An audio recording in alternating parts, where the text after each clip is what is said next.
Hi, எல்லாரும் எப்படி இருக்கீங்க? நான் நல்லா இருக்கேன். என் மனசு பாதிச்ச ஒரு விஷயம். அத உங்ககிட்டக்க சொல்லணும்னு நெனைக்கிறேன். எனக்கு தெரிஞ்ச ஒருத்தங்க, அவங்க கணவரோட இப்போ பிரிஞ்சிருக்காங்க. இவங்களுக்கு ஒரு பொண்ணு இருக்காங்க. அந்த பொண்ண இவங்க தான் கஷ்டப்பட்டு வேலைக்கு போயி படிக்க வச்சுட்டு, நல்லபடியா வளர்த்துட்டும் இருக்காங்க. இவங்க கணவருமே அந்த பொண்ணுக்கு குடுக்க வேண்டிய பாசத்த தவறாம குடுத்துட்டு இருக்காங்க, தள்ளியே இருந்தாலும். ஆனா, இதுக்கு இடையில இவங்களுக்குள்ள பிரச்சனை நாளுக்கு நாள் அதிகமாயிட்டு தான் இருக்கு. ஈகோ காரணமா என்ன? அது ஒண்ணும் தெரியல. அது அவங்களோட பர்சனல்.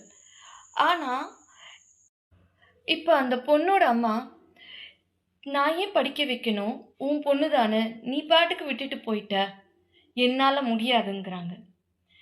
அவரு, "நான் ஏன் படிக்க வைக்கணும்? நீ தானே வேலைக்கு போற. நீ படிக்க வை.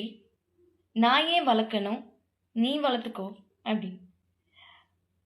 தினம் தினமும் பிரச்சனை. இப்படி பல இடங்கள்ல கணவன் மனைவி 2 பேரோட ஈகோனாலேயும் அவங்களோட ஒரு கோவத்தினாலேயும் எதுக்கு பிள்ளைங்களோட வாழ்க்கைய பழி வாங்குறீங்க? உங்களுக்கு பிறந்த ஒரே பாவத்துக்காக அவங்க படிக்கிறத இழந்து, அவங்க மன நிம்மதியை இழந்து படிக்கிற வயசுல அவங்க தனியா மன உளைச்சலுக்கு ஆளாகணுமா? சொல்லுங்க. நீங்க பிரியறதுக்கு முன்னாடியும், சண்டை போடுறதுக்கு முன்னாடியும் ஒரு தடவை உங்க குழந்தைய பார்க்கலாம்ல. அவங்க முகத்த பாருங்க.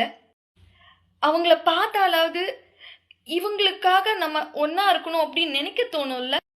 இல்லையா? நீங்க அவங்கள பெத்திருக்கவே கூடாது.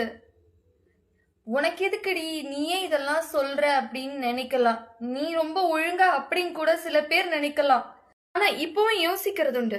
எங்களுக்கு ஒரு குழந்தை இருந்திருந்தா நாங்க பிரிஞ்சிருப்போமா அப்படின்னு. என்னோட கதை வேற. ஆனா அதே சமயம் நான் பண்ணின மாதிரி தப்பையும் யாரும் பண்ணாதீங்கன்னு தான் நான் சொல்றேன். உட்கார்ந்து பேசினா சரியாகாத விஷயம் எதுவுமே கிடையாது.